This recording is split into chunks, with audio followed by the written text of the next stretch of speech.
Hey everyone, Star Trek Picard Season 1, Episode 3, The End is the Beginning is over. But we're just getting started here on Live Long and Podcast. Picard's finally in space. Apparently Narek's in love with Soji, and Hugh is back, which is exciting. I'm Dave Mater, coming at you with Star Trek TV and movie reviews. We're covering Star Trek Picard, Season 1, Episode 3, as mentioned. Let's bring in our distinguished panel. Introducing first, my number one, love of my life, my wife, Jane the Way Mater. Say hello, Jane. Hello. I don't know how to take the way part, but anyway. What, Jane Way? Think about Jane. Oh, Jane Way. Jane that Way. was witty. Mm-hmm. Yes, Witty. and we're bringing back the ever witty Jody Simpson. That's me, Jody. ever and witty. Yes, and so we're catching up on Star Trek Picard. I think you could almost characterize this as the third part of sort of the opening chapter of the series. That's the way I interpreted it, based on what Jane said to me while we were watching it, and I will take full credit. Questions for the group. What you think of the episode overall? Who's talking first? Well, let's go to you. Let's go to you, Jody. I haven't talked to you about the episode yet, so let's hear your thoughts first. I didn't mind it. Again, I still have a problem with this series when it comes to pacing. Yeah. It's still got a lot of little like slow hiccups in it, but I guess maybe they'll sort that out. But past that, I thought it was a pretty interesting episode. We learned a lot this time around, which is nice. Got a little bit more into Raffi as well. So we learned more about her and where she came from and all that. If you didn't read the comics, then you wouldn't know a lot of that stuff. So that's obviously important. I haven't read the comics yet. You're caught up? I am not. No, but I do know that the stuff that they're referencing is in the prequel comic thing. Okay. And Jane, just sort of high level thoughts on the episode so far, or how you thought this one went? My initial watching it, I was a little meh at the end. I was excited about Picard, the engaged, that we're getting on with it. I thought, like I said, it felt like, okay, this is part one. This is just all the setup, the pilot, the backstory, all of that. So now I'm excited to see the next episode. I want to see Picard in space. Maybe he'll be a little bit happier. Back to more TNG Picard. So I think a lot of this was necessary. I like that they took it slow. I like that they gave us a lot and didn't just jump into it. Right.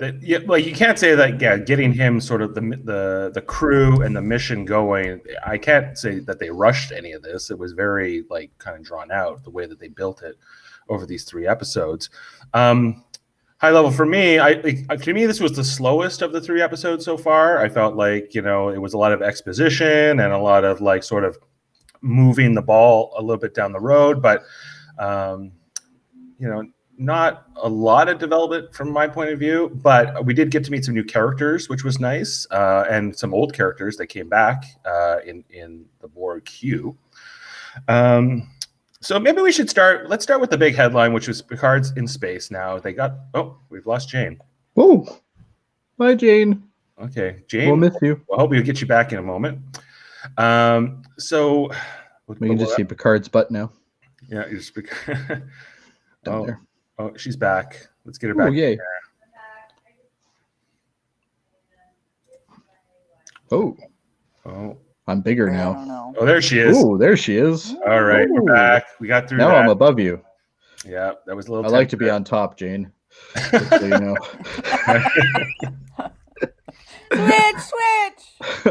Switch. Bring me down. Anyway. Okay, so I want to start, sort of more with the way this ended, because I'm kind of curious to see where this goes next with this sort of crew that was put together in this episode. We sort of have the 4 that are going off on the mission together. In Picard himself, we have Raffi. We have this new character, Captain Chris Rios, and all of his alter ego holograms, I suppose. And then we also have Raffi, Jurati. I'm sorry, Jurati. Alison Pill joined the crew. The Goon Girl. Yeah, the what girl? Goon Girl. That's all I remember her from is that Goon movie. Right. She's from the movie Goon. She was the love interest of Sean William Scott in that movie. She's been in a lot of stuff.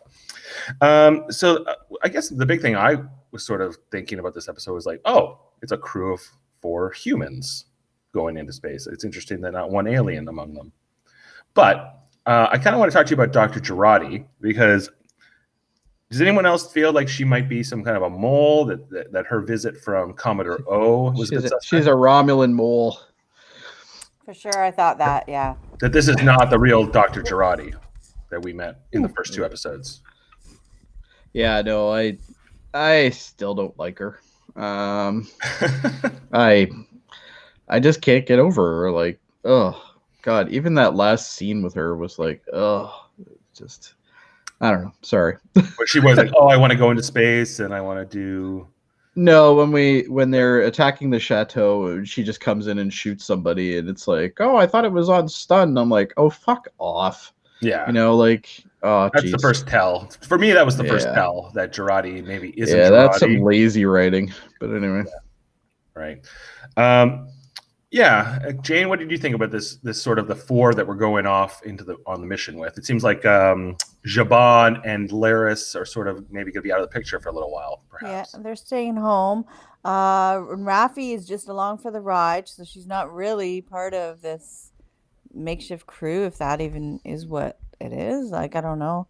I thought it was interesting that Picard said that he paid for this, so he's just really getting a ride too. So is this a crew or just I don't know what it's going to be. Well, it'd be interesting to see if this sort of stays as the core 4, if that's what they're trying to go for, that this is the crew that we're going to be following around, or if this is just for this episode. But I get the sense, and also from the trailers of the episode, that this is sort of the crew that we're going to get to know this season. At least this is part of them.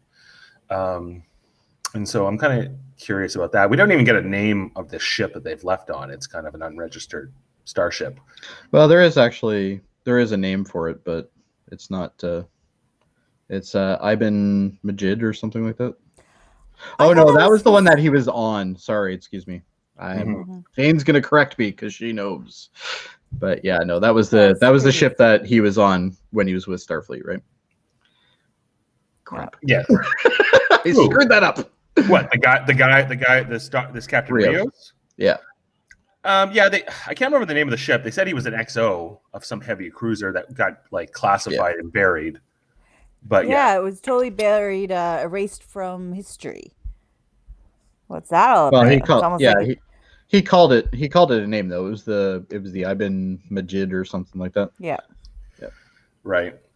Yeah. Whatever. Well, I'm curious to find out more about that.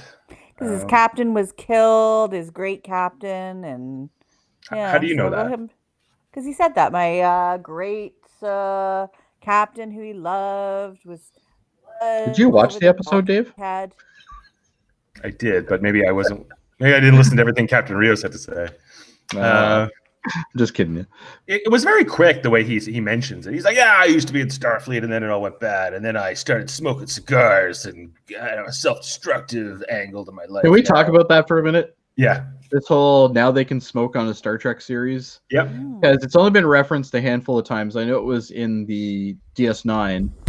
The Ferengi were talking about, how like humans smoked and it was killing them and stuff like that, and it was a disgusting smell and blah blah blah. But it's like you have Raffi who's eating, or she's actually growing her own weed, essentially, which is called snake leaf, I think. Yeah. Is that what her vape was? She was like, she was vaping the little flowers that she was taking off of the vines at her trailer at the those famous rocks there. Vasquez Rocks, that's right. Yeah. So like, are we trying to grab a new audience? Is that what we're doing? We're trying to grab all the potheads now, or I think they're already here, if you ask me. But, I don't think you have to. But maybe they're pandering a little bit. Some of them are. Some are. Some are. Yeah. But mixed nothing crowd. against that. I'm just saying, it's kind of weird that that's included now in the Star Trek series. And not only that, but we also had Rios smoking cigars at the same time. Yeah. Okay. So I think there's maybe a distinction between smoking weed or whatever you call it, snake leaf or whatever it was, But tobacco is a whole different thing, right? Because tobacco's, obviously. Well, they have reference to it before in past Star Trek episodes, but it's just kind of odd to put it in. It's almost like we're trying a little too hard to separate this from everything else. Well, and I think it's also a matter of that they want to point out that Rios, he doesn't have a damn to give. He's living on the edge. He's barely holding on. He talks to his holographic friend. He talks to holographic versions of himself in different accents. And, yeah. Which, by the way, I never caught the first time. What? I said I never actually caught that the first time. The second time I watched the episode, I watched it again to do like kind of my notes. Yeah. And I'm like, oh wait, his holograms look like him. I for some strange reason it didn't clue into me that it was him. I didn't know what was going on either at first. I'm like, oh, is this like a twin brother? Is this something? Well, I knew it was a holographic thing because he turned it off, but it's it's one of those things that. But I didn't even also. Star Trek nerds. Hey, Candace. We're live, but whatever. Whatever. I don't give two bucks. Thanks, Candace. Hi, Candace. I think the Captain Rios has his holographic buddy. So I guess the hologram was the first one that was sort of more British and was very prim and proper.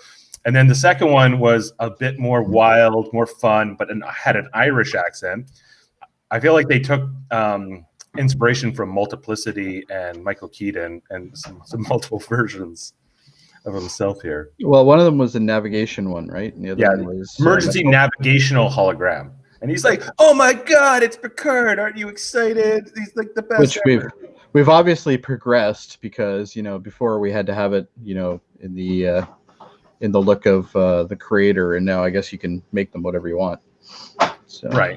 Yeah. Is that so if you had a holographic crew of emergency holograms, who would you want along? Would you want holographic versions of yourself, or would you pick other avatars? No. Why the hell would I want to talk to myself all day? Jane, how about you? I definitely would not want to be myself. No. That's a firm no. Wouldn't want to talk to myself all day either. Can we talk a little bit about Raffi? Because this episode started off with a flashback with Raffi and Picard, which I thought it gave us a lot of juxtaposition. I don't know if we got a ton of new information in this flashback, but what did you guys think of Raffi overall? I still don't like her. I have a real problem with all the women on this show, and I don't know why. Because you don't like Girardi. The women are the ones that I do like in Star Trek. So it's really weird. I don't like Raffi. I think she's well overacted. And then obviously we already know how I feel about Alison Pill or whatever her name is. I don't know. Well, okay. What about the one who plays Laris? Do you like her? Which one's Laris? His Romulan house. Oh, she's all right. Yeah. The two badass Romulans. Yeah. They're all right. Yeah, I like them, both of them. Jane, what do you think about Raffi? I don't mind her. I'm liking the relationship with Picard. She's very familiar with him. So I'm just thinking about that scene.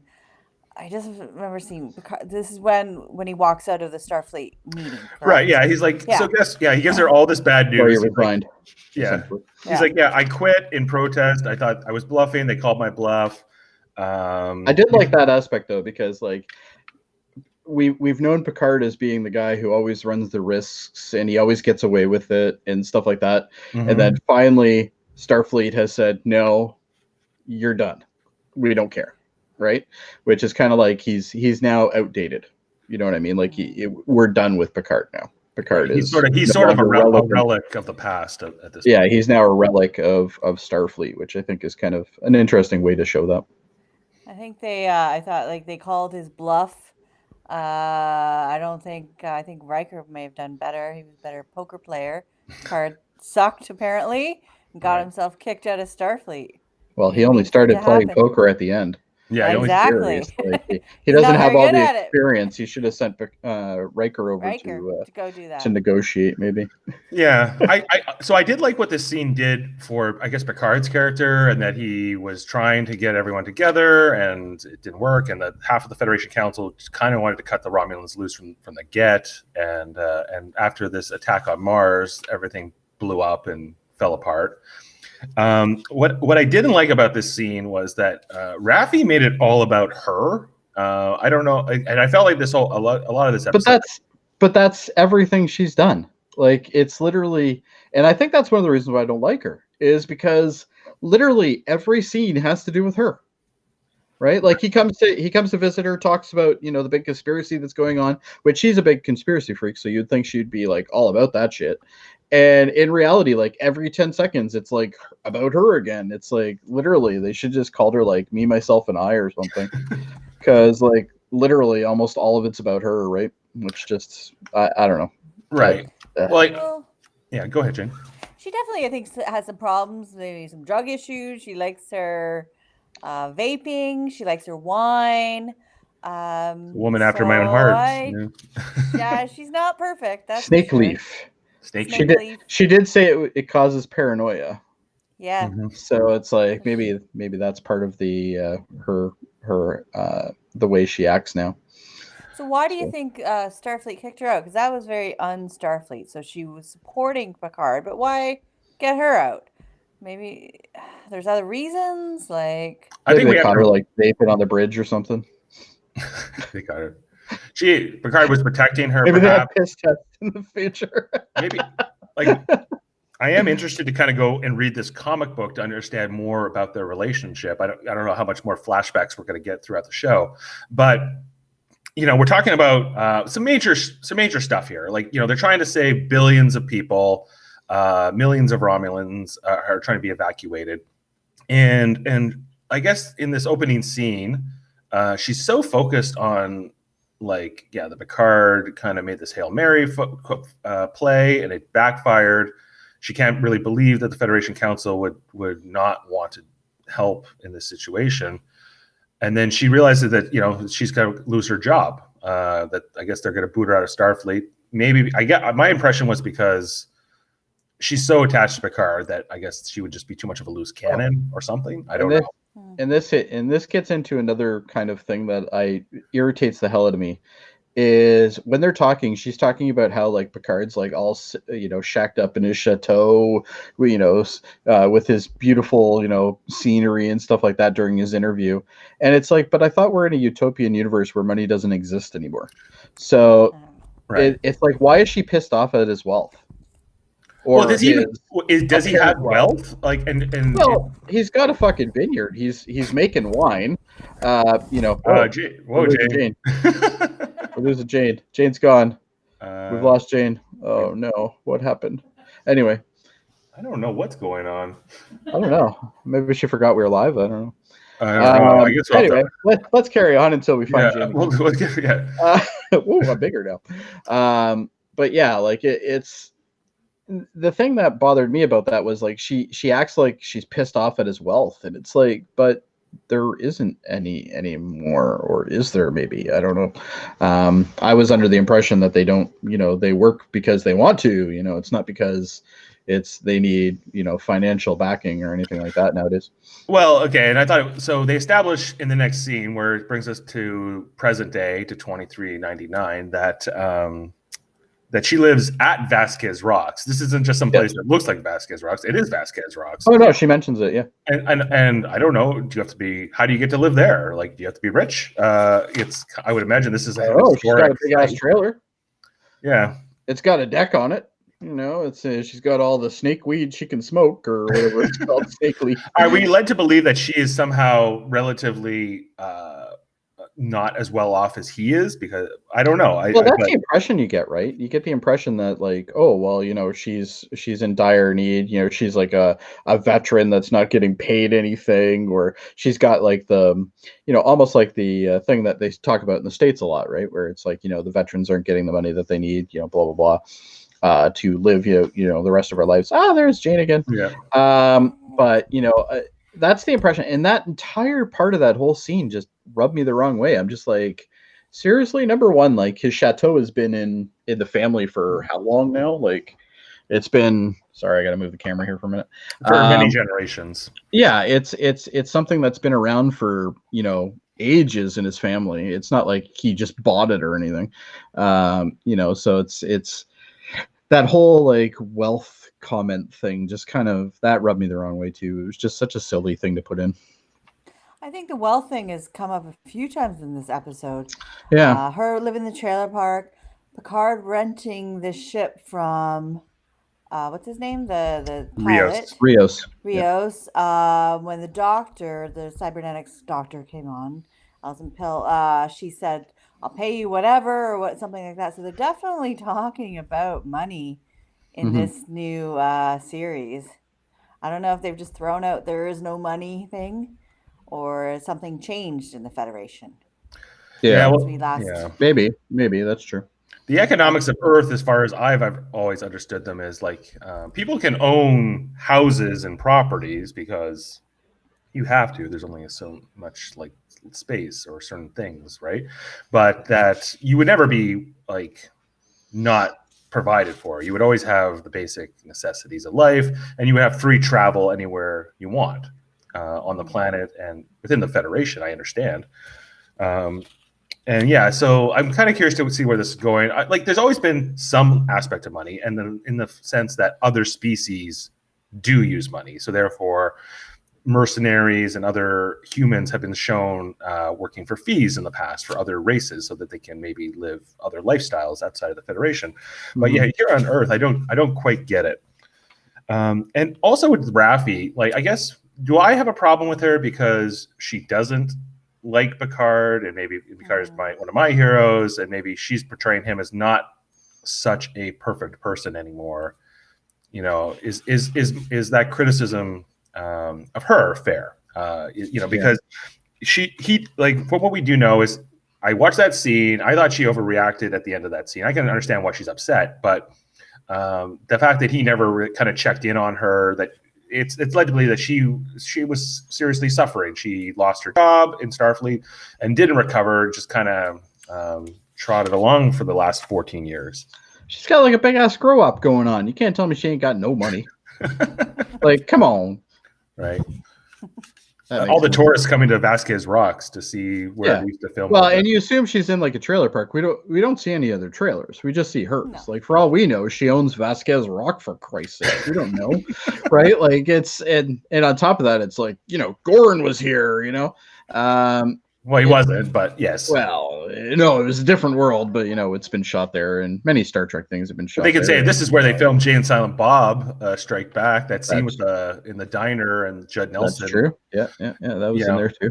So completely irrelevant to this discussion, but yep. Well, I'm just saying that there could be an in-universe reason or an in-universe thing where Vasquez Rocks was used as some, but maybe it's not an important place anymore, and maybe no one cares. So. I'm sure she can sell her snake leaf or whatever the hell it is. Sell some of that stuff. It's worth coming to see Vasquez Rocks. Yeah, So anyway. Okay.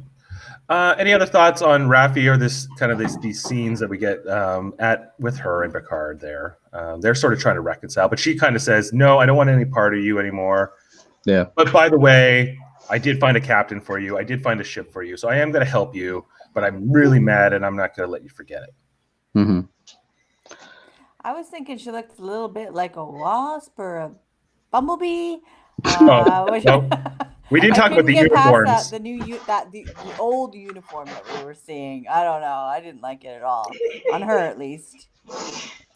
So what do you? Let's just talk. Well, Raffi, but let's just talk about those uniforms for a second, because we did kind of skip over that in that flashback scene.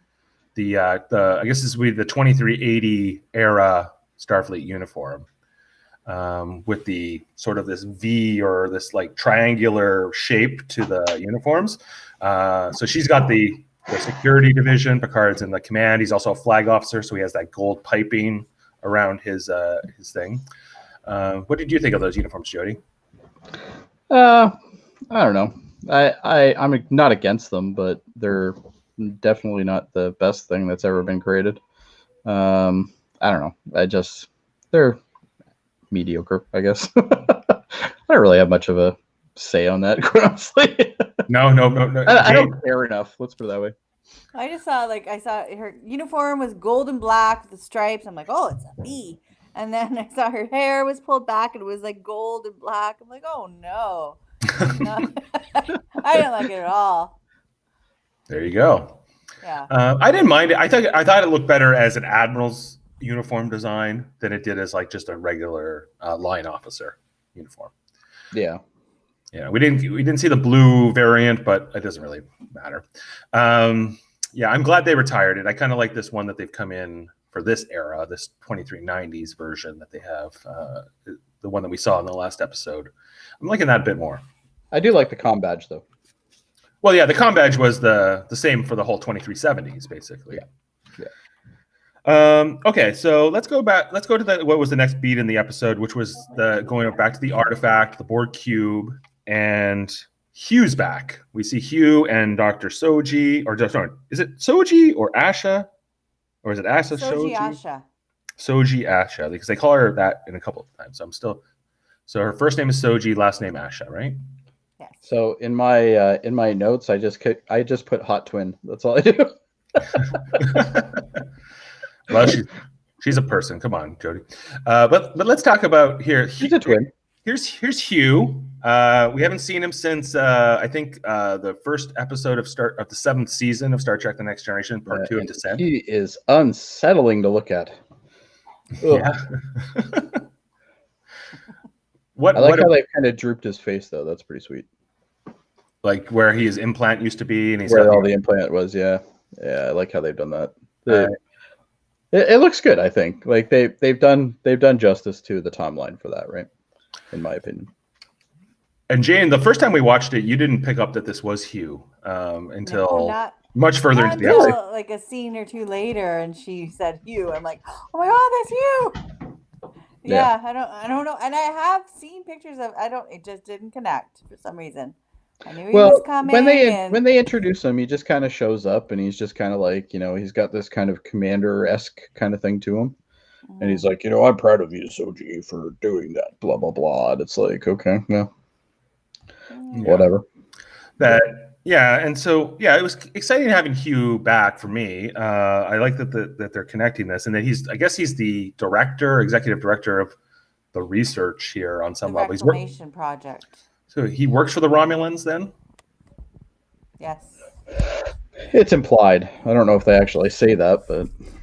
I'm still unclear about what exactly is going on here and who. They're all the Borg that were on this ship. So what I get out of it, guys, is that essentially the Borg tried to assimilate the Romulans.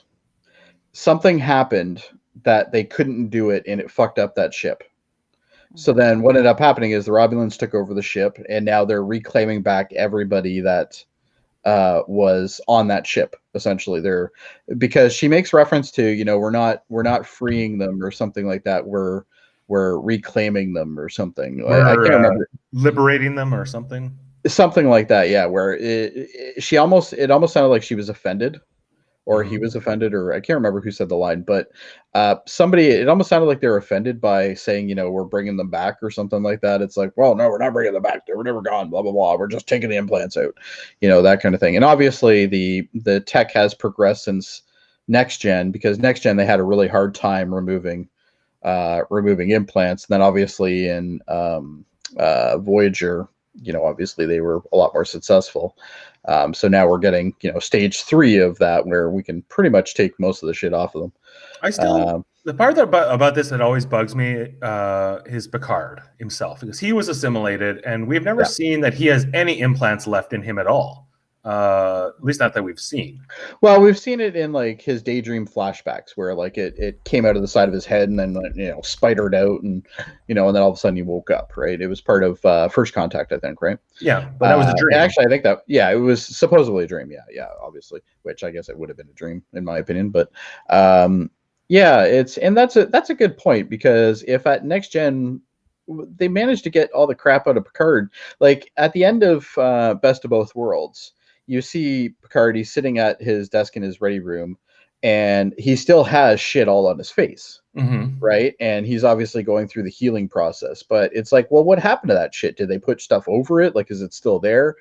I would like to see that, actually. That would be great to see in a future episode. Like, the guy gets mucked up a bit, and, all of a sudden his implants are there. Something under, like maybe it's on his chest or his arms. We don't really see Picard without a shirt on too often. Or Well, and that's the weird thing, because if you notice, and one of the things that's always been kind of a continual thing with the Borg and, taking people out of that is when they have an eye implant, the original eye's gone. yeah, or if they lost a why is it hand or a matched? limb. Like, at least they did with Hugh. Like, even if you look at the picture that you have posted there right now, you can tell that he has two different eyes, right? He's got a fake eye, which is obviously this one here, and then he's got the real one, right? And obviously that makes sense because his implant was there. They had to take it out, blah blah blah, and they gave him a fake eye to make him a little bit more normal. I don't know why in the 23rd or what is it, 23rd or 24th, 24th century, why we can't match his eyes, but that's technology we have now.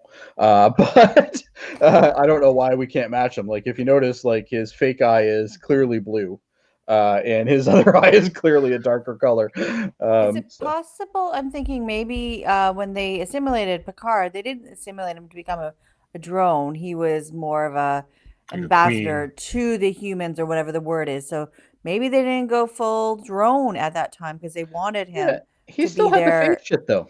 I know, but maybe, I don't know. I'm trying to, or maybe I see where Crusher you're was just a going. great doctor. and I see got where him you're back to- going on it. Yeah. That's the only thing that it's not very canon in my opinion is how they're dealing with this stuff. Like, Hugh clearly has shit that's still in there. Now, it's possible because he had so many years of being a drone. We don't know how many years he really was a drone. We have no clue. He could have been, 10 years drone. Like, we don't know that. He looked pretty young, but in the original TNG episodes, and even when we saw him later on when he came back and led the kind of resistance or whatever you want to call it, it definitely looked better. But I like the fact that they've kept it because it still shows the fact that this is a guy who's been through some shit, right? Where Picard, it looks like fucking he's never fucking assimilated. That didn't happen. He was only a Borg for 2 days or whatever it was, but it was a long 2 days. The other thing is limbs. Get your eye drilled out. It's going to affect you, dude. Yeah. The other thing is limbs. Like, often the Borg remove limbs. I believe that Hugh had a prosthetic arm, and here he seems to have both of his regular arms. So, but it's just these are little things I'm picking up on. Things, right? They could still be fake limbs. We don't really know, and they just look really good.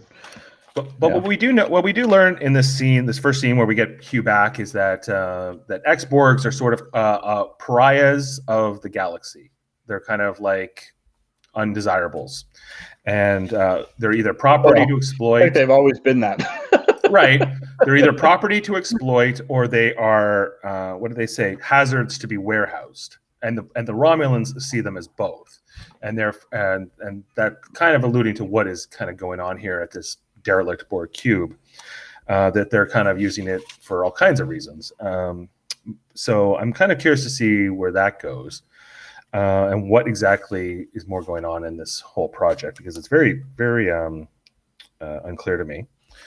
Anything else on that? Let me just check my notes here, but I don't think there was much on Hugh that I was all that excited about. Hugh allows what's her name to go, Hot Twin, to go into the thing to do her tests or whatever. Past that, there's not really anything much to talk about with Hugh. Right. All right. Let's take Hugh out of here then. Okay. Ooh. Okay. We're back. Oh no. Right. And so Getting sickness. We kind of touched on this earlier, but the next scene, we go back to more of Raffi and Picard after that. But the next thing we get is this whole thing with Alison Pill's character Jody getting the visit from Commodore O at the Okinawa, or in Okinawa at the Daystrom Institute. Mm-hmm. The only thing that really stood out to me is why is O wearing sunglasses? I've never seen sunglasses in Star Trek before now, and this seemed like an odd time to say, "This is we wear sunglasses." No, there was sunglasses in Star Trek. Where? For sure. The last Next Gen movie, they were wearing them when they were driving that buggy thing around. No, they had no tint in those lenses. They were clear. Oh, whatever.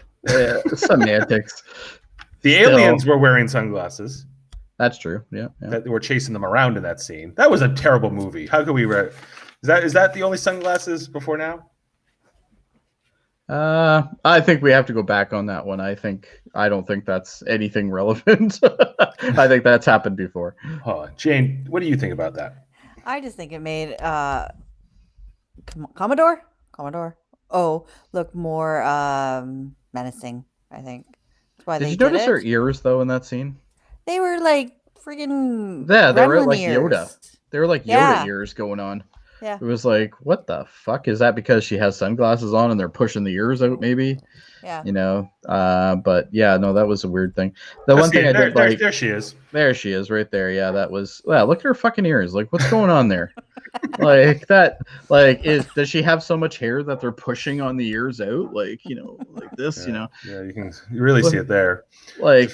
I'm all for prosthetics here, guys, but like this is a little far. Like there is some flaring going on there with those ears. there is definitively something. And actually, if you look at the sunglasses themselves, you can see they're clearly not matching the. We're definitely on the soundstage of some sort. Are those Starfleet issue? I need to know. I don't know. They look like almost like a up-to-date version of a Buddy Holly type. They look like Ray-Bans. Sunglasses.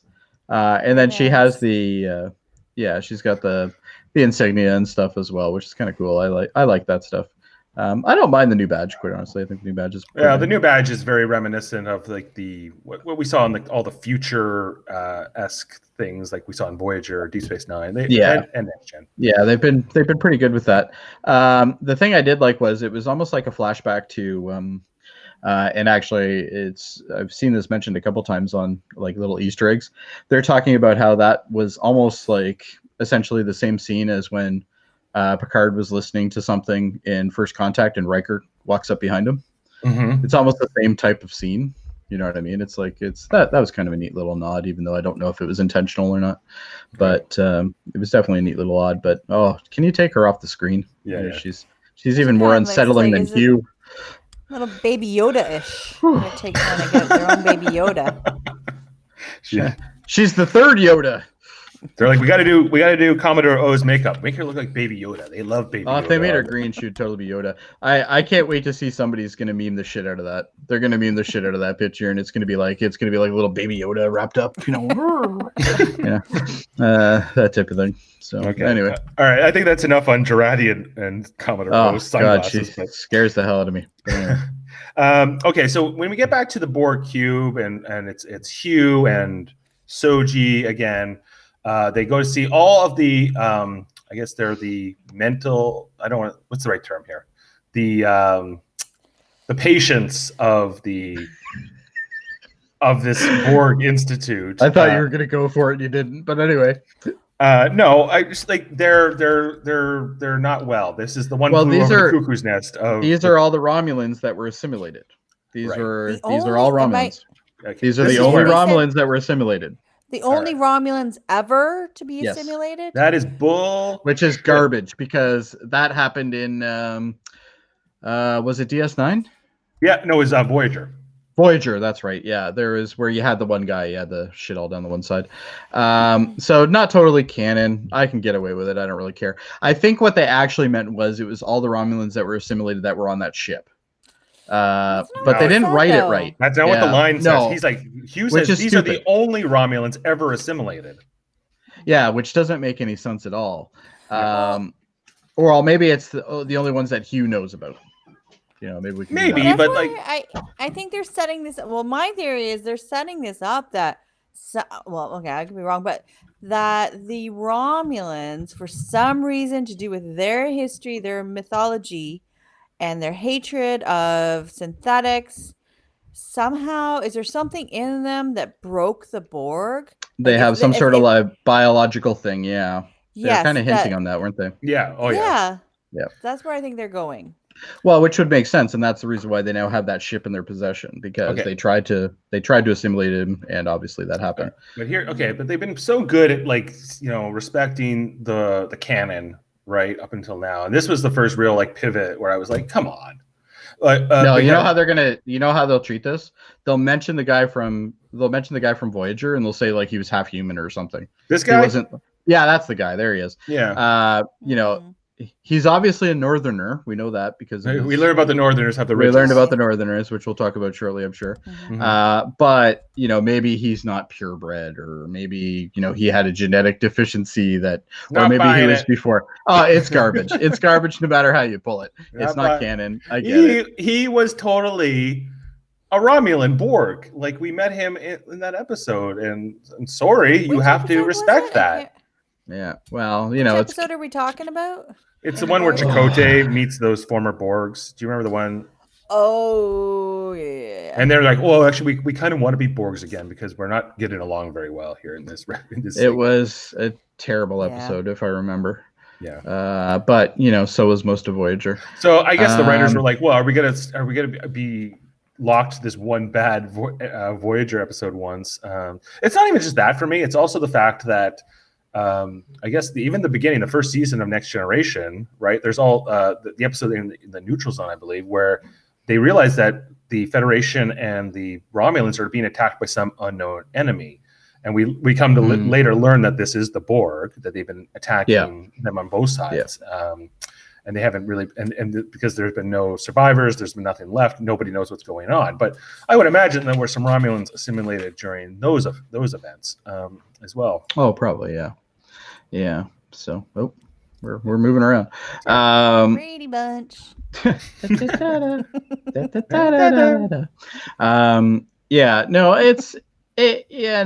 The occasional canon thing I'm not that concerned about. Nobody's quite going to remember honestly. that episode of Voyager. Yeah, except for it us. was in Except Voyager. for me. Well, maybe you, but the rest of us are probably okay with it. I honestly don't care that hard about it. I think it was a good way to get them into that, to explain why they have that ship. They still haven't really explained it, but you kind of assume that's what happened. They tried to assimilate, something went wrong, destroyed the Matrix or something like that, and they all broke down. So, and obviously there was some sort of attack or at least an explosion because, there's pieces of the ship missing. And there's now Romulan force fields around them, so it's we know because it's green. Obviously, we know that it's Romulan. But yeah, I don't know. I'm not that concerned about it being canon or not. Quite honestly, when it comes to that. The thought here being that the Romulans were somehow a virus to the Borg, and then they caused this Borg cube to kind of just to be destroyed. Okay, that's interesting, I guess. If we want to ignore the fact that there would definitely have been Romulan Borg encounters before that one ship. But you're assuming that they didn't try to assimilate them and then realized they couldn't, just kill them. That's possible too, I guess. I feel like they're going to have stupid, but it's possible. I hope they address that at some point this season. Yeah. To me, it's a big glaring hole in all of this. But let's you're taking it way harder than the rest of us, I think. I don't know how Jane feels, but Jane, do you feel that way too? I think they can talk themselves out of it. Yeah, I'm the same way. I think there's definitely a way they can get themselves out of that corner that they painted in. So I'm not too worried about it. Right. Anything more on this? So I know that the episode was jumping around a lot. So technically the next thing that happened was we met Captain Rios, but they kept really jumping back to this whole Hugh and Soji and everything else. And I'm real confused, and I know we're not supposed to know yet, but of when. So this Romulan myth lady knew Soji as the destroyer, as the twins. So the twins are the destroyers. Are they thousands of years old? But then they only came online 3 years ago, they said. Well, she hints that she's seen the future, right? She hints at that while she's playing. I met you in Tomorrow, or she says. Or I met you in Tomorrow, or something like that. She said, yeah, I think Dave's right on that. No, we never met. Come on. Yeah. Yeah, and you know what? Hot Twins fine and all, but it's I'm not enjoying her scenes right now, I can tell you that. There's a cat. Which one's that? That's Spot, right? Yeah. Funny that on a Star Trek show. Anyway. Yeah, it's Data's cat. Oh, there he goes. Well, hopefully he's not pregnant. Anyway, oh wow, that was a bit personal. Yeah. He's like, that's what I think about this big canon flaw. Yeah. Anyway. Yeah, no, and that gets back to that whole pacing thing that I was talking about at the beginning of the episode. They need to stop doing so much of this jumping crap. It really takes the audience out of the scene, because like I'm just getting into the scene with Hugh, and then all of a sudden it flips over to like Raffi or something like that, and you're just like, I didn't get enough information from that scene, so I don't really still kind of unclear as to what's going on. You kind of have to, it's almost like they're showing it in a way where they want you to perceive what you want to perceive about what's going on, right? Without actually telling you, which that kind of irritates me. Don't get me wrong, I'm still enjoying the show, but it's that Discovery didn't do that. Discovery did do this. That's what I was going to tell you. They might have done it later on. The episodes that I've seen, which aren't that many, because it is a terrible show, as far as I can tell. I don't know if it got better or not, but I'm not willing to risk my time. It's a big risk. It is a big risk, yeah. But and that's the thing that kind of bothers me, and it's getting back to what you were saying there, Dave, where it's like a pacing issue. They need to really address that because it's starting to get irritating.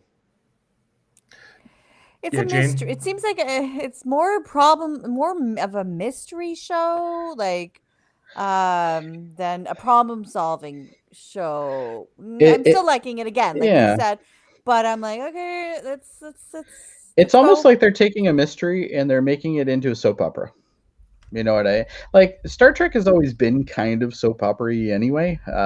Like we get that to varying degrees, yeah.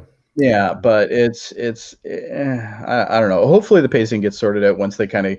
I know that they have to do a lot of backstory right now to get everybody set up to where they need to be, kind of thing, and maybe it'll kind of streamline a little bit better then after that. Maybe. I'm hoping anyway. It's not enough for me to say I'm not watching this shit anymore, but it's like Jody. What Jane and I have been through that you have not is Discovery season 2. Oh, I'm sorry. And so it's horrible. And I'm seeing. Jane's like, I've seen some shit. I've seen it, yeah. And I see some of the I'm seeing some warning signs here that I saw in Discovery. Right. This Romulan plot line right now is maybe that. Now, there are sometimes I'm into this storyline, and there are times I'm not. This was one of the times I was not. It's also because a big part of the season 2 of Discovery plotline, spoilers, I'm sure you don't care, is that it's all about AI is bad, and because the Starfleet AI, which was called Control, turns on them and then tries to destroy. Now, when you're explaining that sounds like something I want to watch. Yeah, but I know it's not going to work out for me. No, it won't. And the thing is, like, I'm seeing some threads of that here. Like, okay, so the Romulans don't like artificial intelligence, and they don't, all these kinds of things. And so, is there some kind of tie-in with that whole aspect? Are they trying to marry this to Discovery in some way? Because Discovery, I think, is still kind of chasing that storyline. I hope they don't have anything to do with Discovery. I hope nobody gets mentioned. I hope nothing about Discovery ends up in this show at all. I don't care if it's canon or not. I don't want it. You don't want a crossover? Leave it alone. Oh, leave it alone. It's fine. Mm-hmm. I'm just hoping they deal with the pacing a little bit better. And if you're telling me that, season 2 of Discovery is just, it sounds like it's a steaming pile. God, I hope they don't do that. It's got some good moments, like we were talking last week about how I think Captain Pike is one of the best parts of that show and that season, but it's not enough to really make up for the rest of it. Honestly, we tried so hard. I was always like, I like it. I'm going with it. I give it a hope. Here's the question. It ended and Here's the question that I posed to both of you, because I have a soft spot for Enterprise. Okay, I don't think it's nearly as bad as everybody makes it out to be. If you had to watch Discovery season 2 or any season of Enterprise, which would you pick? Enterprise. See, now that tells me a lot, because I know Dave really is not a fan of it. I'd rather watch. I'd rather watch Enterprise season 1, which I think is the worst of the Enterprise. It is definitely the worst of the season. What about Nemesis or Discovery? Okay, so I'm gonna. You know what? You guys were talking about this on the first episode that I was on a little bit. I decided to watch Nemesis again. Okay, and I decided this time I was going to watch it without being a Star Trek fan. I was just going to be the guy who's just watching a sci-fi movie. It's not a bad movie. It really isn't. The storyline is terrible, but it's the the acting is storyline, terrible. and it's a lot of the dialogue. The dialogue is a little, but In you know what? particular- Honestly, I've seen way worse than that. I think Discovery is worse than that movie. My least favorite line in Nemesis is when I guess it's the head of B4 looks up at Data and says, or he goes, "Why does the man have a furry face or a shiny head or something like that?" Oh yeah, that was like, garbage. I'm like, even a dumb android, like this is just this is cringy. But we're not here to talk about that so much. But yeah, this is true. Yeah, but sorry, I guess we got on it with all of Star Trek's worst endeavors. And so so Nemesis, Enterprise, a lot of the more recent stuff, Discovery, and I think that Picard overall has been What does much God better. need with a starship? That, of What is course. God? Yeah, Star Trek V, the Final Frontier. There's been some bad. I do like that line though. It's a campy line. I do like it. What like, is God? Need a starship? Well, a starship. Yes. You know, it's like it's typical Kirk, right? Like he's, Kirk. Only Kirk could have said that line in that movie, though. Like if anybody else said it, like if Spock said it, he'd be like, "Why does God need a starship?" You know, it wouldn't be as nice. But because Shatner said it, you're like, "What does God need to start with ship?" You know, well, I didn't say it exactly like that, but you know what I mean. But anyway, it's a great line. It's a great line in that movie. It's a good line for a terrible movie. Like it is a terrible movie For sure. But anyway, let's get back to topic here. Yeah. So can we talk a little bit more about Captain Rios, though? Sure.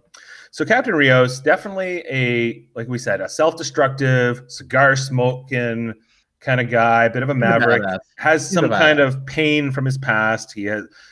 Picard makes some allusions to, though, like that his ship is very buttoned down, that it's very well kept, and he's like, "No, you're a Starfleet. You're Starfleet. You're Starfleet all the way." Yeah. Right, but he's also kind of a Han Solo type or something. I think that's what they're kind of going. They give him a bit of a rogue outlook to him. Yeah.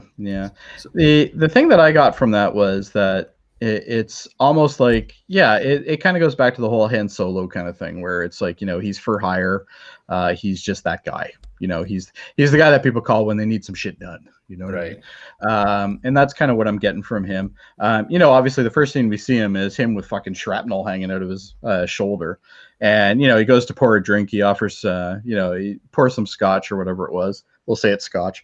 Pours some scotch, offers some to Picard. Picard's like, "No, thanks." And he's like, "Okay, great." And he just puts it right on the wound. He's like, "All right, let's fucking tear this shit out." And he's telling the hologram, he's like, "I'm no doctor or anything, but, probably take this thing out of the fucking hole in my shoulder." That kind of thing. It's like, and that just kind of relates back to he's a bit of a badass, right? Like the guy's got, I can't remember the name of the actual stuff, but it's the stuff they make the hulls out of. Titanium. Titanium, yeah, tritanium. And he's got this piece of tritanium, which is an barely indestructible, metal, yeah. And he's a badass. He's got this big ass thing sticking in his shoulder. He's like, fuck it, whatever. Let me go get a cigar. The dermal regenerator. He's so tough, he doesn't even need that. Yeah, he's like, fuck it, give me the scar, I'm good. He wants the scar. Yeah, he's a badass. He's like, the ladies will love it, Right. The ladies did love it, by the way. See the female perspective he's down a looker.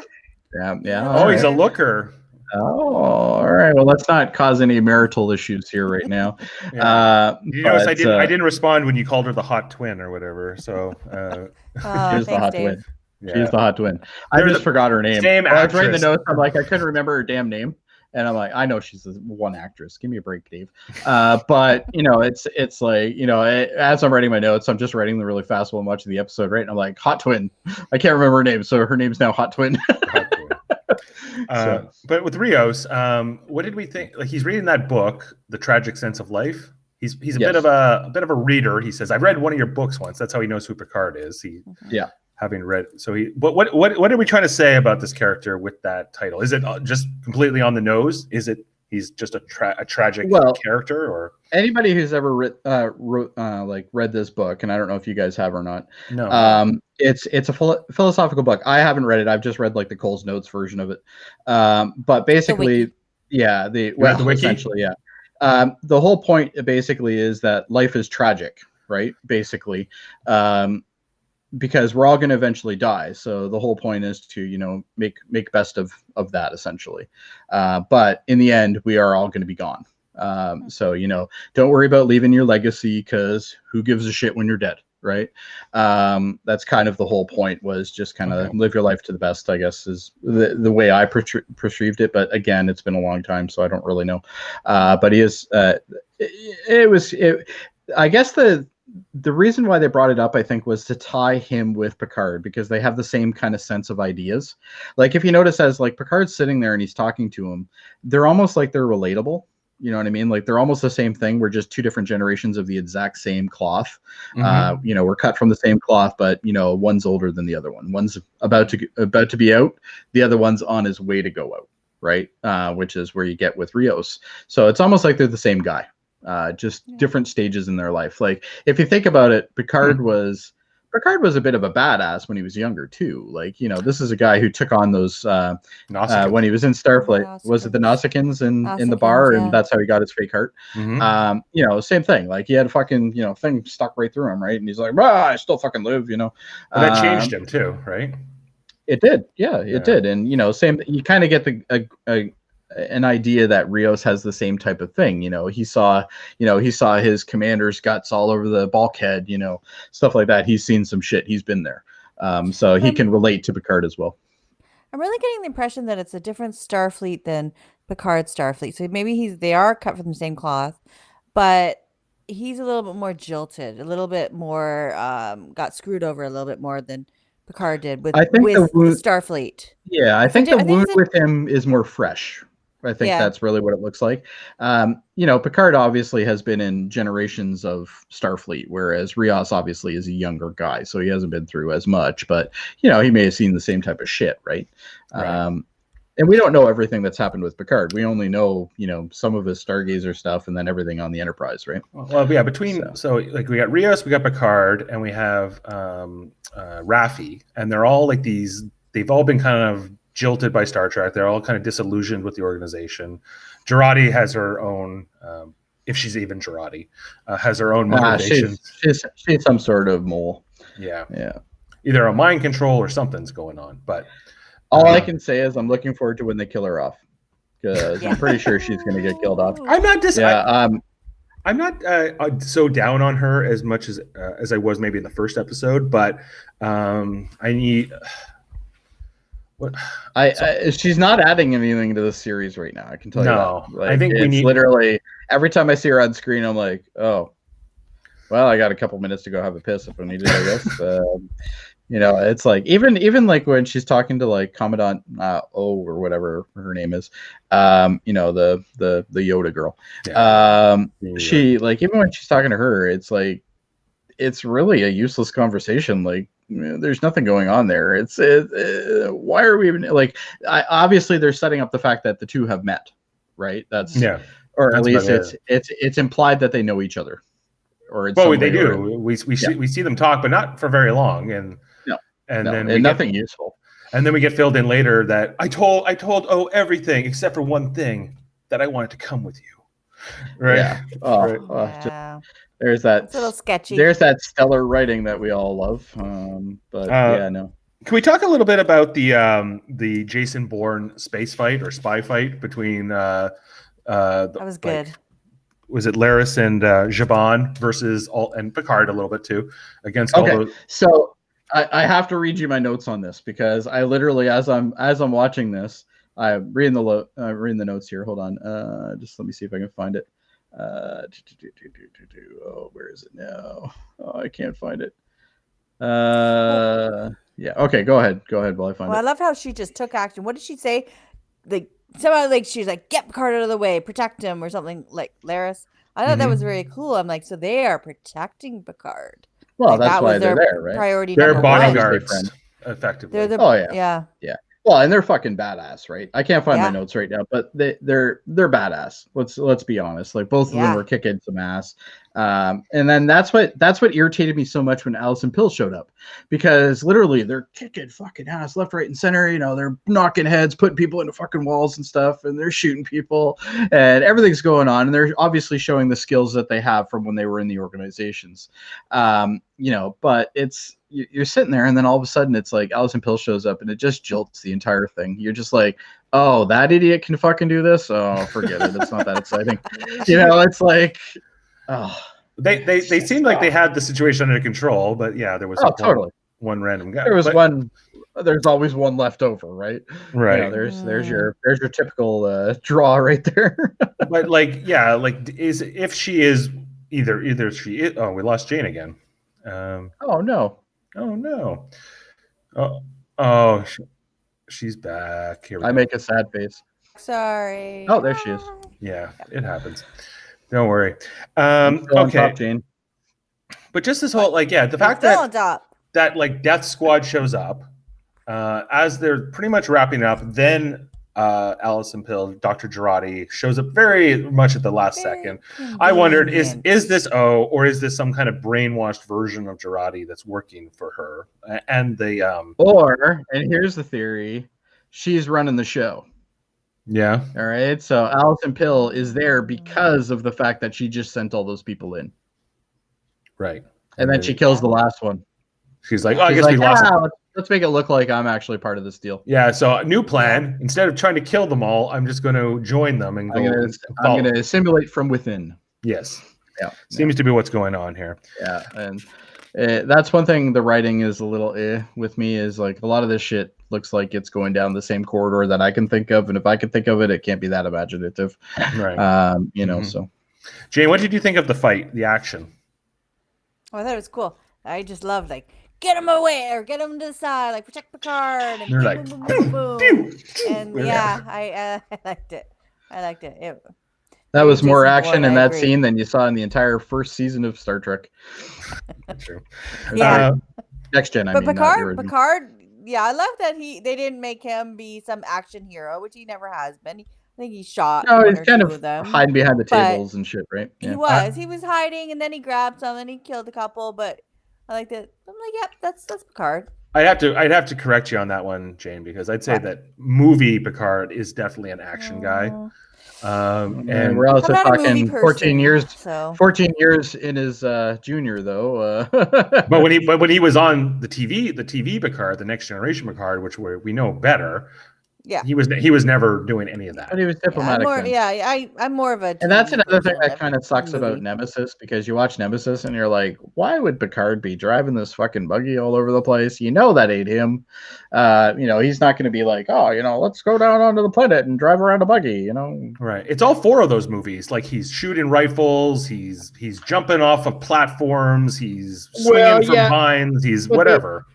But the first two movies were more him trying to survive in the circumstance. It wasn't like he was just trying to be a badass. In Nemesis, he's trying to be a badass. Like, you can tell he's trying to be a badass. Whereas, you don't think in First Contact he is? First Contact, he's not trying to be a badass. He's just trying to survive.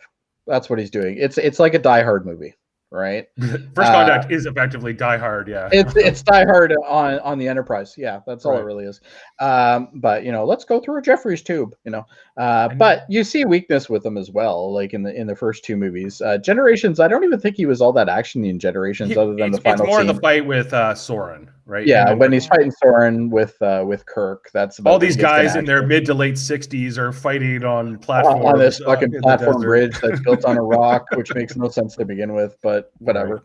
And what I want to know is, how did Soren actually build all that shit that quickly? Like, was he really planning it that quick? Oh, he was planning for decades.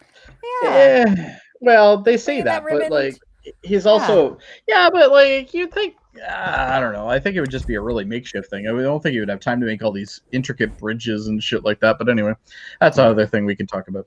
Sure, but Picard is the action hero, yeah. And so we see, like, in this fight, Zhaban and Laris definitely own it. Mostly, they do most of it, but Picard shoots a couple people randomly here and there. Yeah. I He hope helps they out. join the crew. I really do. That I was want to see the those biggest. two. Yeah, I want them along. I At want at least her. I can't remember her name, but Laris. Laris. I'd love to see at least Laris. It doesn't look like, what's the other guy's name? Gerhard or something? Zhaban. Jabon. Zhaban, is that it? Zhaban, he seems more like the philosophical guy who, doesn't want to get into the shit. But she looks like she wants to get into the shit. But he was the guy, when they captured that one Romulan for interrogation, he's like, let's just kill him. No. He's saying, let's just kill him. They're going to send more people. And Yeah. she's like, no, we're not like that anymore. We're reformed Tel Shiar. We're not evil anymore. So she seems like she's come a little further along on that mindset than even he has. So when do you think we're going to find out that they're actually part of the Jad Vash? Oh, you think that they're double agents or something? I think they are. Yeah, I think they've been assigned. I think they've been assigned to monitor Picard. I think maybe one of them. Yeah, I'm thinking the guy. I'm thinking the guy more than the girl. I don't think so. I don't know. I hope not, because I do like the characters. You think that would be like the sleight of hand that they're trying to go for? Like there's going to be something at the end of the season. You know it. There's going to be something that's going to be the draw. We gotta get those Countdown comics. I've only read like the summary of them, but I think only 2 of the 3 are out. But yeah, I'm going to read them as well. I think third's out. I think get a bit more context on them. But yeah, like so just talk about that interrogation, right? And even when that Romulan eventually spits out the green acid again or whatever it is, it bites down. and it gets onto Jabon's jacket. I was like legit scared Jabon was going to die, and I think that's a good sign because it means, oh, okay, like I care about this character now. Like this is a character I like, because he's like, even the way he was coming in right before the fight starts, he's like, guess what? You're going to go into space with some wine. We got you some apples, some cheese. You're going to have all the best French food, for your trip, right? He's no Alison Pill, though. He hasn't done anything that's pissed me off yet. Whereas Alison Pill, every time she's on screen, she's pissed me off. And it's really sad because I like her as an actress. I just don't like her in this. Well, she's trying a little too hard to be the funny one of the crew, and she's got to doubt. They're trying to make her. I thought there was a stun setting. It's like, oh, fuck off, lady. You're supposedly this brilliant scientist. You don't know that Romulans don't have a fucking stun setting on their thing. Like everybody knows that. Alison Pill, I think, character is very much meant to fill the same space that I think that the Tilly character does on Discovery. Oh. Right? Like, and this appeals to a very certain type of member of the audience, mostly women, which is nothing wrong with that. But this kind of funny, whimsical female character who says like sort of awkward things and doesn't know how to deal with situations, but is incredibly smart. And I feel like that, this Jurati character is trying to be that Tilly character, because Tilly is one of the more popular parts of Discovery, for better or worse. Like, your mileage might vary on Tilly, but for the most part, I think she's probably one kind of Tilly. Yeah, she doesn't bother me as much as some other aspects of Discovery. Like, I think she's actually maybe one of the better characters, but they use her almost too much in that comedic role. And I hope that we don't get into that pattern here with the Alison Pill Jurati, where you're every other line is going to be some kind of wah, wah, what's going on? I don't know what to do. Dave, do you happen to have the picture of all 4 of them sitting at the helm as he says the engage thing? I can find it. Yeah. Do you have that picture? Because I'd love you to put it up, because I want to point something out, and hopefully it'll see it in the screen cap. There's something really jolted about her when you see that scene. And it drives me absolutely nuts. Yeah, she liked the engage part. How would she know about that? That she was excited that he said engage. You got it. So this is a person who doesn't really know Picard, but yet knows one of his catchphrases, which is really bizarre, considering most people in this timeline. We've already learned that when he went over to Starfleet, and like the guy at the desk didn't even know. Yeah. So look at her versus everybody else. Everybody else has this badass look on her face, and she's got this "I'm a fucking idiot" look on her face. She's like, "Oh, I'm on a starship." It's like, oh, that just drives me absolutely mental. Like you have Raffi over on the edge there, who obviously is clearly paying attention to what she's doing. You have Rios who clearly is, he's like, let's get this shit going because I got to get paid, right? And then you have Picard, who's got his, pointing out, doing the old homage to him saying engage. But she's like completely not anything close to the reaction of everybody else in that scene. And that's the thing that absolutely drives me nuts about her, is it's like she doesn't fit in any of the scenes that she's in. And don't get me wrong, I'm not knocking the girl at all, because like this is a girl who I think can act, and I think she's been excellent in some of the stuff she's done. She just shouldn't be here, or they've told her to act this way for a reason, and I don't know what it is yet. Like it could be the comic relief thing. I think it's try to be that Tilly character of this crew. I think is what Yeah. they're going for. And I think you got the nail right on the head there. But you see, when you bring up that picture, it's an instant. You automatically are drawn to why is she doing that compared to the rest of them. And I don't know if it's intentional. She's also wearing her best British raincoat for this mission, but that's never here there. She looks like she's yeah.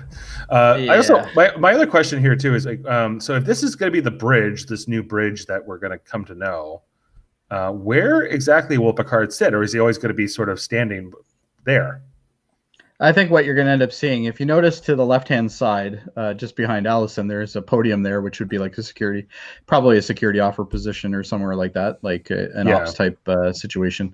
I think you'll probably find he's going to be standing there or sitting on a stool or something like that. I don't think he's ever going to be in that captain's chair. And if he is, it's going to be because Rios is on a planet somewhere. When Rios tells him to sit earlier in the episode, he looks at that chair and he looks at the chair. They play a little bit of an orchestral thing, and then he sits in the chair where Raffi is. Right. But you also have to remember he was having a powwow. The ship's not actually going anywhere, so like, why would he need to sit anywhere else anyway? Yeah. So he just wanted to sit somewhere where he could converse with Rios, I think. I disagree. I think that we will see Picard in that chair. I'm not saying you won't see him in the chair, but I don't think he's going to be the captain. I think, if anything, we're going to see Rios over at that other station eventually. Maybe. Pilot? I could see that happening. I think so. It will depend, but let's see. Okay, let's get rid of that. So I just want to talk about this. This scene just a little bit more. I did like the fact that they showed some outside shots of the ship. We didn't get to see the whole ship, really. We got to see the back end of the whole ship. We don't even get to know its name. We don't know its name. We know that it looks like something out of a Star Fox video game because it looks absolutely ridiculous. But anyway, I guess we'll see it when we see it better. Maybe it'll look a little bit more badass. Yeah. Did anybody catch the TNG theme as they were firing up the thrusters? Yeah. Yes, right. It was a little Yeah. too on the nose for me, but I like that, but I didn't like the engaged thing at all. Like you knew it was going to happen because they had to have something for the trailer. But it was one of those things that even when it happened, I'm just like, oh, but I did like the slightly silent score of TNG as they booted up the thrusters, so that was kind of nice. I like to see that. That was a nice hit that nostalgia card. I won't hit you too hard on that. As long as they don't do that through the whole damn series, because they definitely did that in the first episode. It was just a nostalgia fest. And then the second episode wasn't terrible. This episode wasn't that bad either when it comes to nostalgia, I guess, but there was a lot of just kind of it was a little bit cringy, I thought. Okay. Do anyone when are we going to get to see 7? When's that coming? I think you're going to find that 7's actually on the Borg ship. You think she's there? Yeah. I think she's consulting. Next B. Yeah. I think she's consulting or something, or maybe she's more of like a support role for people that are coming out of the assimilation process. Once they return to their normal lives, like Hugh and stuff like that, you may find that maybe she was mentoring Hugh for a while. I'd love to see Q back though. Wouldn't that be badass? Oh, Q, not Hugh. No, but it's because I had a little bit of a slip there. But then I got to thinking, man, I want to see Q in this series. Maybe next season. I could see that more next season, especially if they're bringing Guinan back. And well, they say they're bringing Guinan back. I don't know if it's gonna happen. I think it's 100% happening now. After that, so? after that, well, I know on the View and everything. Yeah, else. I know it was on the View, and he's like, "Oh, yeah, we would love to have you back," but it's like you got to remember, this guy's a producer, but he's not the end all be all to this show. It's not like he can just say, I need to have her back and it's going to happen right or in. It's happening. It's happening. I think it will happen anyway. Don't get me wrong, but I think it's not going to be nearly as big of a part as going to be. I don't know how much. I think she's just going to run into him at some space dock somewhere. They're going to share some stories or something. That's going to be the end of it. I don't think she's going to be anything major. It might just be a cameo. We'll see how big of a role, but I think. I hope there's more cameos. I think it's great for the fans. I think they enjoy it, and I definitely enjoy it. I can't say I'm all excited about seeing Hugh. I never really liked the character to begin with, but it's he's just jarring now. But I guess that's kind of a good thing. I was happy to see him back, if anything, just because he's a familiar face, or a familiar half face at least. I'm kind of excited to see where this goes next. I I guess they're going to Free Cloud. That's where they've set course for, right? Whatever that is. Which you kind of get the idea that it's a casino planet. Is that what you got the impression? No. Yeah, because there was dice. I don't know if you guys was caught that that? when there was dice. Yeah, which kind of leads me to believe that it's like a. It could even be like kind of what's the place that Riker always went to? The sex planet. Ryza. Like a Ryza-esque kind of place with like a casino and stuff like that. Could be like the Vegas of the galaxy. Exactly, like a gambler's paradise, so to speak. You know, Someone maybe said we'll see Quark. You know, maybe Quark will Maybe. hang by. Is Armin Shimmer? Did he die? No, that was Rene no. Auberjonois. That was the chap who Okay. played. I felt like he no, played I know the that, younger but- one. okay. Yeah. Yeah, Yeah, no, I- Armin's okay. Armin's still around, I think. He's still alive? Yeah. I think so, but you know, Um, we're gonna see Ferengi sometime during this series, I'm sure. Oh, what better that's place exciting. what better place to see them than at some sort of casino planet or something like that? I will confirm for you that Armin Shimmerman is still alive. Oh, good. Oh, good. So So I was thinking for some reason like Free Cloud, like Linux or something, because they said like, is it some sort of play? Because they said, of course, Maddox is there. Like, so is it like somewhere? yeah. where people What did just- that mean? So Oh, maybe is it Maddox like is somewhere a where? gambler. Who knows? Nah, I get a feeling like it's somewhere that everyone like Could be is a all shady place, too. hackers or something like that. Like, Yeah, it could be like a shady kind of Yeah. planet where no rules kind of planet. I'm trying to think of on Enterprise they landed on a planet that was like that. What was it called? Can't remember for the life of me. But they landed on a planet where they were like maybe I'm getting that mixed up. Which one was there was an episode where they were selling people as slaves. Oh, well, that's Oh, with the Orions. And, Orion Syndicate. That was Enterprise, Enterprise. wasn't it? Yeah, okay. Enterprise was the Orion. Something Orion like Syndicate, that, yeah. where it's like a shady underbelly planet where gambling and prostitution and Just a free-for-all. slavery and just everything is everything. Yep. The fact that there was dice though, that leads me to believe there's got to be some sort of gambling or something going on, Yeah. or it's some sort of fancy bar. Or there's it's a bar on some hostile planet or something like that. Like the ship does have a name. Does Yeah, Really? it's did called. they tell us in the episode, or is it just online? It's a just wiki? online. It was probably in the closed captions. Is probably how they figured this out. Ah. But the ship's name is La Serena. Can you spell oh, that? you know what? He's right. Yeah, Serena? Because I remember something about that. Yeah. La Serena, which means it's Spanish for mermaid. Hmm. Or the siren. Siren? Yes. Hmm. So there you go. Anyways, but I was looking up Free Cloud if Free Cloud is a place that I just don't remember, but no. So we'll get to see it next week, presumably, and we'll understand what that line was about. Of course, Maddox would be there. Maybe there's a lot of artificial life there, even though it's banned. So we'll have to see. Well, is this in the Federation? Maybe it's outside of the Federation. I'm Right? sure it's outside the Federation. Yeah. Maybe. So Yeah. I think the only big thing we're left to talk about is to kind of tie back to Asha and to or whatever her name is, Soji Asha. She's the destroyer. That's what that's why these Romulans hate them. It has something to do with the Borg and their technology. what about when she was talking to her mother? Did someone took her offline? Did an upgrade or something? Yeah. If they put her to sleep, right? Right. So someone's controlling her. Mm-hmm. Or Okay, giving her now that- firmware I was- upgrades. I was watching something that they said, I can't remember what video it was. There was a video like came out right after the episode that I was watching. It was like Screen Rant or something like that. And they were talking about in this one of the scenes where they were showing the chick with the tarot things, where they have all the people who are, the Romulans that have kind of gone crazy or whatever. Somebody says that her mom's in the background. She's one of the patients. But I didn't get a chance to see it. Yeah. Oh. The lady that she's talking to. Oh, one of her mothers among this group. Well, the person that she's talking to is in the background as one of the mental patients. I don't know if it's just a coincidence or if it just kind of looks like her or whatever. But they did make a mention of it, but I haven't had a chance to verify anything like that. Yeah. She's So I'm gonna have definitely to. fake. She's not real. We know, like. Oh, we know she's yeah, fake. Yeah. It's yeah, not hard to figure she's that out. just Yeah. an avatar of someone. I was saying to maybe they just Jane chose that earlier person. that if this is what hologram technology looks like when you're talking in the 24th century, I'm very happy with just a 2-dimensional screen.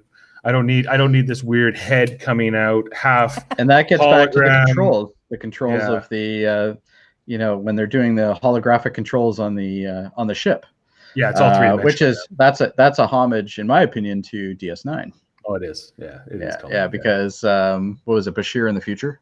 It's in the 2-dimensional control panels. Like, I don't know how we ever did these 2-dimensional things, blah blah blah. Right, and that lines up with this time right now too. Yeah, so. which is a nice little nod, even though it wasn't really needed, and I don't know how many people would pick up on it, but nice little nod. Mm-hmm.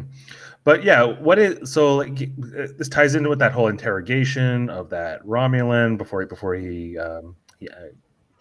destroys himself with that green acid or whatever. But they believe that these androids are sort of the end of all things. What does this mean? Where is this going? Don't know. The Romulans have already lost their planet at this point. Like, what? I don't understand what it is. I think the Romulans are going to turn into the new Borg. New Borg. Yeah, I think they're going to be the guys that are going to go around assimilating things. I would like to see that. I don't think it's going to happen. But I'd like why? To see why not? Romulans have always been around to conquer. That's their goal. Their goal is to always conquer, right? They're always secretive, always conquering. Blah blah blah. But now that Narek's in love with Soji, isn't maybe love can conquer all? He says he's in love. Whatever. Is he in love with her, Jane? I thought it was that he said, "I'm in love with you," but then his sister said, "Don't fall in love." I'm like, has he done this before? Could he truly be in love with her? I think he's just trying to get something out of her. That's all it is. Yeah, but then why does his sister kind of warn him, like half joke? I don't know if it was a joke, but like, why even say that in that conversation? Just don't fall in love with her. I think he's trying to get something. I don't think he loves her at all. I don't think it's anything to do with that. Yeah, he's a plant. He's a plant to get something. But I don't know. I think maybe he's. That's catering to the female fans, I think, more than anybody, because I ain't falling for that shit. Anyway. All right. No offense to you, Jane, and I'm not trying to be offensive, I'm not the biggest romance. No, you would definitely aren't. Anybody who knows you would know that. Yeah, you're definitely not. What do you mean? You were romanced by me. I was, yes. It's almost the same thing. You're Star Anyway, so that's how you got through. Only a woman who doesn't know romance could be romanced by Dave. Well, anyway, let's not go any further on that. This episode has run long. It is. We're an hour 20, so I think we're done. But any final thoughts? But if not, then we can sign off, and we'll pick it up next week for episode 4. I just hope they don't Discovery this. Me too. Yeah, that's kind of where I'm at, and I haven't even invested nearly as much time into Discovery as you guys have. I think I stopped on episode 6 or something like that of the first season. I was like, I'm done now. This is just terrible. Yeah, so, we pop. Well, I think we podcast to the end. No, we stopped. It got to a point I was doing it by myself at the end because nobody wanted to do it with me. That's right. And he's like, I'm not watching this shit. Yeah, I bailed. And I was so mad after the finale. I was just like, no, I'm not even going to do it. So yeah, I don't know what happened there, but I assume it couldn't have been good. Especially if you're all up in arms about it. And I'm going to give it the benefit of the doubt. I'm going to try to like it under almost all. Oh yeah, I'm watching. But when it comes back, I'm watching it. Anyway, we might even podcast on it. Someone really likes it. Maybe we should do a retrospective on it. Yeah, I'm kind of curious to see what's. No. I will check out season 3 when it comes out. So if anybody wants to join me for that, but. Okay, well, that's all we have for today. Then we're gonna sign off until the next episode. If you have any comments, make sure to leave them below, like Jody did last week, telling us what we got wrong. Make sure to subscribe and leave likes and all those good things. If I was here, that wouldn't have happened. I'm just letting you know. Yeah, it wouldn't happen. I got that Crusher detail. I shouldn't have took the week off. She never served on the Stargazer, Dave. Never. Beverly Crusher was never serving on the Stargazer. Right. He even brought the body back for her. Yeah, that's right. You're right. You got me on that one. Yes. But she knew him during those times, I guess. Absolutely. Yeah. Okay. Well, anyway, that's been Live Long and Podcast. We'll check you next week. I'm Dave. I'm doing what Dave's doing. Jody. Jane. Thanks, everyone. Take care. Okay, bye. Bye.